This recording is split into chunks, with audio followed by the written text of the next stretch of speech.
am currently 14 years old, 2009, and I've been told by many psychologists that I am an indigo child. Up until now, I still see angels, sometimes, but not as frequently as I once did. Many people believe that all children have this ability to see angels, but many forget these angel encounters or choose to close that connection. I've been seeing angels, I believe, since I was about 6. I do not have pictures. I will not take pictures. All I have are memories and experiences. If you choose not to believe them, then it's fine with me. I used to see 3 angels. This boy with a white glowing robe, with a green bag tied to his waist. He carried a sword strapped to his waist and wore a crown with leaves. I believe he is a healer. I also remember a girl with an apple in her hand, glowing, also like her brother. And last, but certainly not least, a baby with light brown curly hair. My parents used to tell me that they weren't real, that they were imaginary friends like every other 4-year-olds have. But when I turned 7, they realized that the time for imaginary friends was long past. I barely recall what the angels used to say to me or the reasons why they were there. I never asked. The oldest boy angel told me that they were my guardian angels, and they would always be there and would appear in my biggest moment of need. I know that even though the boy was the oldest, the girl would be running errands for other angels. I know this might sound stupid, but for God too. The angels were always there for me as they protected me and talked to me. If I asked questions, they would respond. I remember one night I had asked them if my grandma was going to be alright, because she had been with a cold for 2 weeks and she wasn't getting any better. Then I asked them what heaven was like. They told me my grandma would live many more years, and that they would ask God to take her when it was absolutely necessary. I recall they tried to describe it the best way possible, and when I told them I still didn't understand, they said they could show me, but I declined. They guided me and they scolded me when I did something bad. I truly love them. One day, they told me I couldn't be with them that much anymore, and they would have to reduce their visits to a minimum, and that I could not see them that much, maybe twice a year. I cried a lot. I cried for 2 whole days straight, but at the time, I thought I had done something wrong, and they were being punished because of me. Until most recently, I realized that as angels they have other duties to perform, other people to take care of, being the highest position of angels. I have a gift of not only being able to see angels, but to be able to see things that will happen. When I was in 1st grade, I drew a picture of 2 burning buildings. 3 days later, 9/11 happened. My grandpa had been diagnosed with cancer, and one night, I dreamt exactly how he was going to die. The next day, my father told me my grandpa had passed away at night. I believe the angels left me this gift because I was meant to help other people. Thanks for reading. I saw a male angel. He was very handsome with light brown curly hair, blue eyes, and was very tall and slightly muscular. He has his arms crossed in front of him, wearing a white with gold robe. He didn't have the prototypical angel wings, but he did, however, have a white light surrounding him. He was looking at me with a very concerned look on his face as he sat there in unbearable pain. I started to pray again, thanking God for listening to me and sending his angel to help me. I opened my eyes and my angel had disappeared. A few more hours passed and I was not getting any better. I woke my husband and I was rushed to the hospital. After being there for several hours, I was told I needed emergency surgery to remove my appendix. I was told my appendix was now infused with my ovaries, and if I didn't get any surgery right away, I was not going to make it. I was so scared because this was my first surgery, not knowing what to expect. When I was being put to sleep, I saw a bright white light and a peaceful voice telling me to go into the light and not to be afraid. I felt myself go, and it all happened so fast, and before I knew it, I was on the other side. I felt an immediate sense of peace and felt welcomed. I was now standing in the most beautiful place I'd ever been to, a garden full of numerous flowers and children playing all over. I saw Jesus get up from the ground, smiling at me as he was playing with children. His smile was very inviting and filled with lots of love. I noticed he was pointing to my right side, so I looked, and I saw my most beloved brother standing there smiling at me. I immediately was so happy to see him again that I ran to him and jumped at him as I hugged him. I hugged him not wanting to let go. My brother had passed away in October 1999, just a few days after my first daughter was born. His death was very unexpected. He was my only brother, and I had wished that I could see him one more time. Here I was finally having the opportunity to see him again. He looked his best and was extremely happy. My brother told me he wanted me to stop crying over him because he was fine. He showed me around so I could be assured. I don't remember much of what I saw. However, I do remember seeing more angels than children. This place was not like anywhere here on Earth. I just don't have the right words to describe it. It was just amazing. I know I didn't want to leave. However, I was told it was not my time and that the only reason I had the opportunity to have the experience is to see the other side was because I was grieving my brother's death to the point that I was not the same. Since this experience, I've not cried over my brother as much as I used to. I do miss him terribly, but I know he's doing very well, in good hands and accepted with abundant love. I take this experience with me on a daily basis and tell others about it.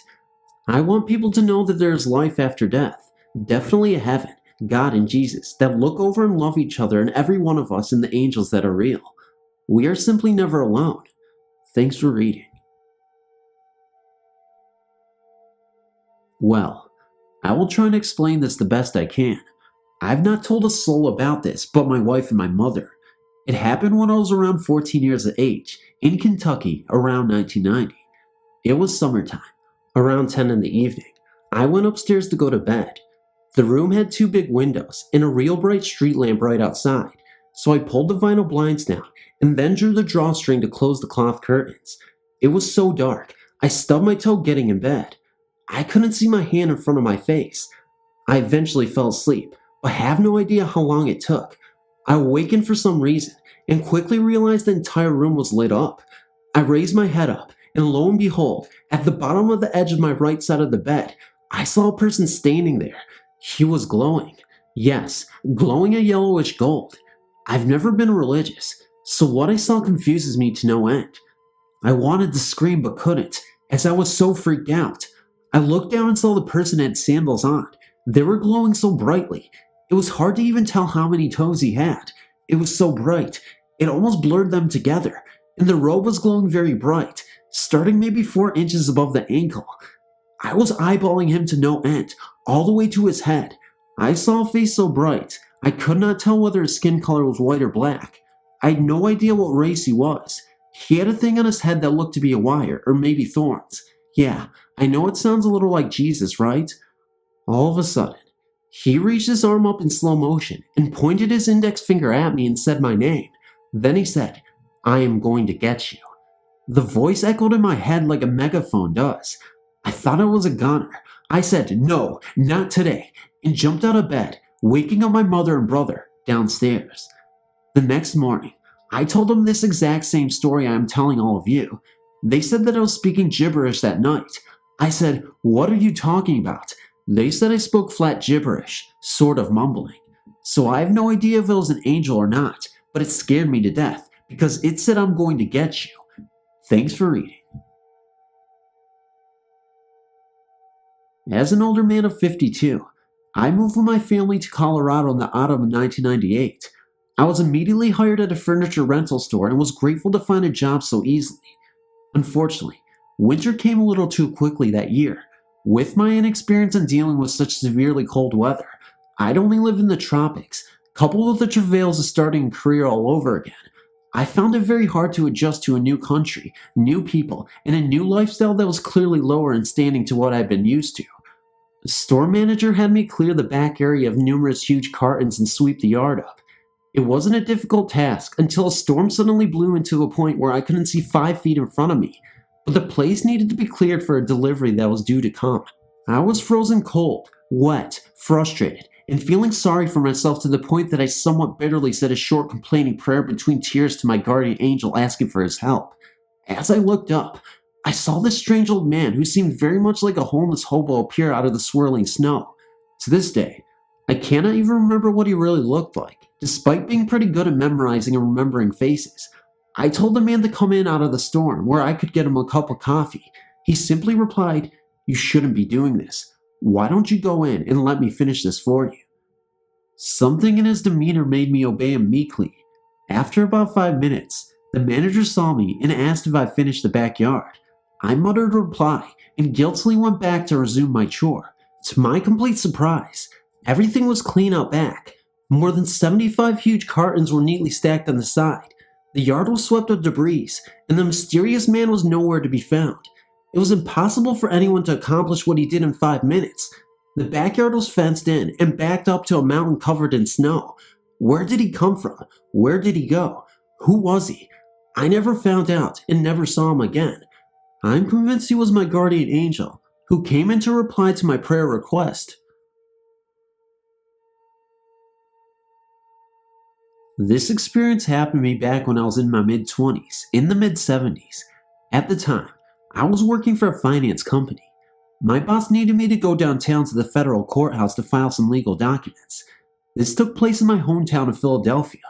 For anyone familiar with the area, I was around 6th and Market Streets. Parking is very bad around the courthouse, and I was forced to park a couple of blocks away. As I started to walk towards the courthouse, I had to go down a small side street. The street was narrow and one way to any traffic. This was an old dilapidated area with old buildings and storefronts. The storefronts had recessed entryways, so you could not see into them until you actually passed them. I should also mention that all the storefronts were closed, no occupants. The other side of the street was an open field bordered by cement posts and steel cable to keep cars out of the field. It was a winter day, very cold, and I was walking briskly down the street, not paying much attention to the alcoves of the storefront. I was dressed nicely, suit and tie, and carrying a briefcase. I guess I looked like I had money, though truth is, I did not. As I passed by one storefront, I suddenly was attacked by 3 guys. They beat me pretty good and were demanding my money. I was hit over the head, punched in the stomach, and kneed in the groin. Needless to say, I was bloody, hurting, and scared. They took my wallet and got mad because I only had about $10. Then they figured my briefcase had something of value in it and tried to open it, but I had locked it. Demanding the key, they hit me until I gave them my keys. After finding nothing but papers in the case, one got so mad he took his knife and told me I was going to die for making them work so hard and not get anything for it. I was on the ground, bloody and scared, and thought this was it, my life was over. All of a sudden, an old light blue Chevy pickup truck, white roof on the cab, the rest like a powder blue, screeched to a halt in front of us, and a middle-aged man jumped out and began calling to my assailants to leave me alone. He was dressed in what I would describe as normal everyday clothes. The muggers took a step towards him and then, for some reason, broke and ran. I'm just lying there breathing hard, blinking my eyes at him, and trying to understand what was happening to me. I thought maybe he was just a cop or just a passerby who stopped to help. He walked over to me, bent down a bit, and gently said, "It's okay, John. Help is coming, and you're going to be just fine." How the heck did he know my name? He then got back into his truck, waved and smiled, and then drove off. I got to my feet and looked down the street to see the truck, and it was gone. Now remember, this was a very narrow one-way street. I was about halfway down the street, and there was no way this truck could have made it to the end that quickly. About the same time, a police car pulled down the street, and the officer began first aid. He said an ambulance was also on the way. I asked how he knew I was hurt, and he said, "Got a call." The ambulance also said the same thing. Remember, this was the mid-70s, no cell phones or car phones. To this day, I truly believe that this was my guardian angel that came to my rescue and somehow alerted help. Thank you. My name is Mary, and this happened about 5 years before I was born. The reason I know about it is because my father told me. It was summertime in Florida, and my grandparents and uncle were in town to visit my mother and sister. They didn't like my father. They never have. They had been drinking, my uncle, dad, and grandfather, and an argument broke out over my dad not taking care of my mother the way he should. It was a bad fight, and blows were thrown. My dad got really mad and left to go get a gun to kill my grandfather. He went walking down the road because he didn't have a car. My father said he walked for miles, and out of nowhere, a car was suddenly beside him, and the man inside asked if he needed a ride.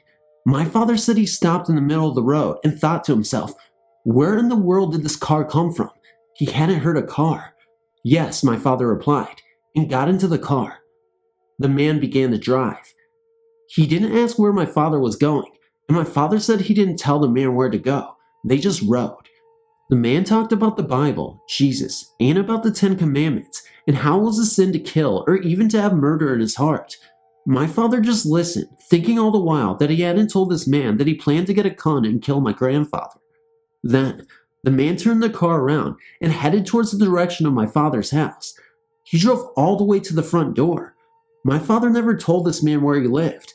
Then he told my father, "God bless you, son," and my father got out of the car.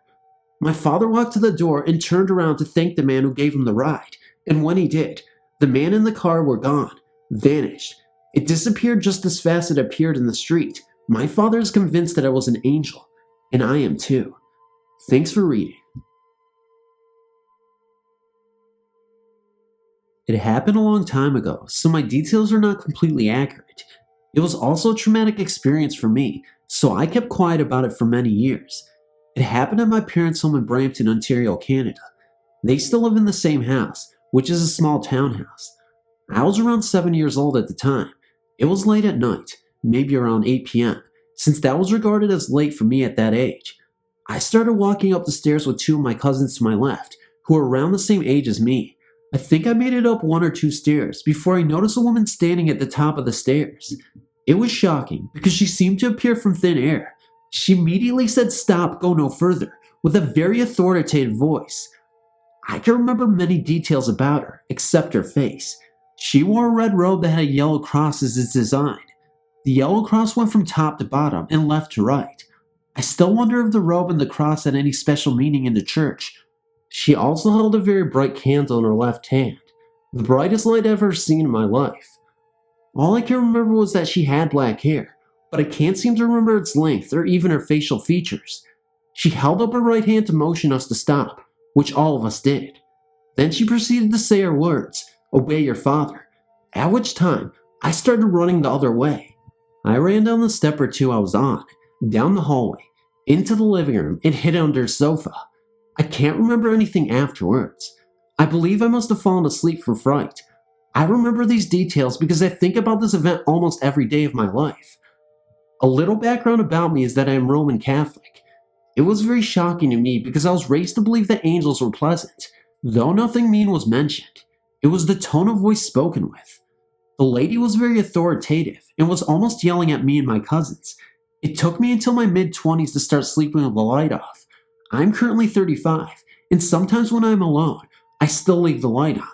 It also kind of messed up my sense of reality. Up to my mid-20s, I kept wondering what in the world is real.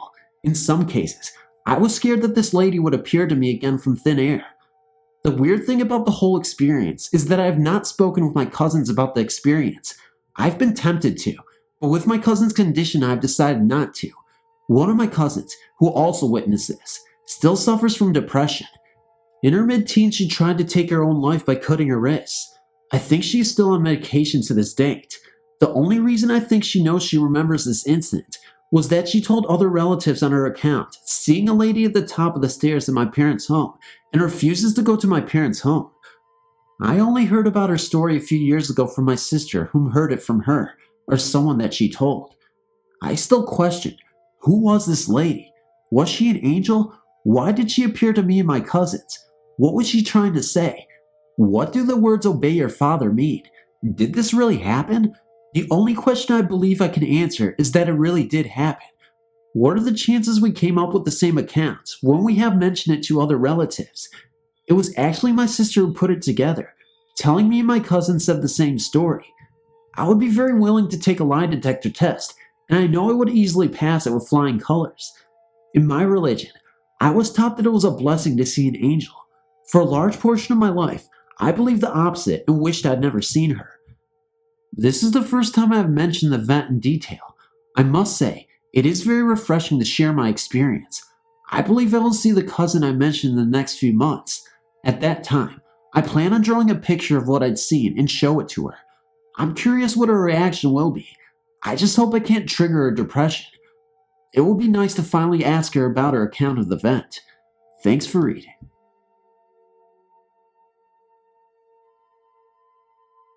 My beloved mother was diagnosed with inflammatory breast cancer in 2006 that eventually led to a heartbreaking journey towards her death in May of 2007. I grieved enormously for months, leading up to a trip with my daughter's dance company to Pittsburgh, Pennsylvania to see the Nutcracker. Also, that same day, a trip was planned to pay a visit to a local mall for shopping. At that time in my life, my mother was never far from my thoughts, and especially the grief I felt about her untimely death at only age 61. The Christmas shopping at the mall with my daughter in a favorite store brought an unexplainable encounter that I believe, to this day, was meant to comfort me.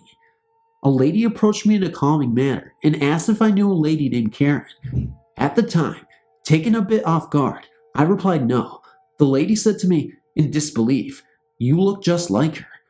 It wasn't until I left the mall that I realized Karen was my mother's name, and we definitely look and talk almost alike.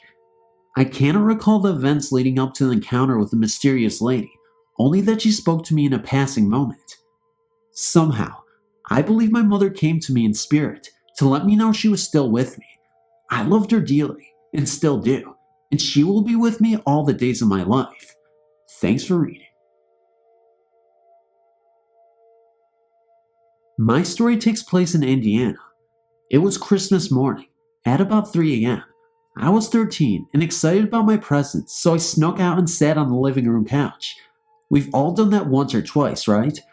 After about 2 hours, I heard some heavy breathing, not my own. I looked to my right, by the fireplace, and I saw the cabinet containing the encyclopedia set. I swear I saw it wiggle a bit. The door to the cabinet was open already, but I saw one encyclopedia, Encyclopedia S, fall out of the cabinet a clear 4 feet and smack the ground. About 4 seconds later, the cabinet door closed by itself. I don't mean that it cracked to a close, it slammed. It slammed so hard it woke my brother up, who slept in the next room. I was so scared I could hardly speak. I asked an expert on paranormal stuff, and he told me that a ghost was upset that it hadn't gotten her a present. Peace out, Chance. I was 10 years old, and it was over Christmas vacation. We were out of school, so I had to sleep over at my friend's house. About 3 a.m. I heard something downstairs, and got up to investigate and get a drink of water. Walking downstairs, I noticed that their Christmas tree lights were on, so I walked straight into their family room. There was a little girl, of about 5, sitting in front of the tree. I was like, hey! The little girl, who looked as solid as anything, stood up and turned around and looked at me. She then disappeared. I screamed, and no one could calm me down till my mom came and got me. Thanks for reading. I know this is short, but I appreciate you reading anyway.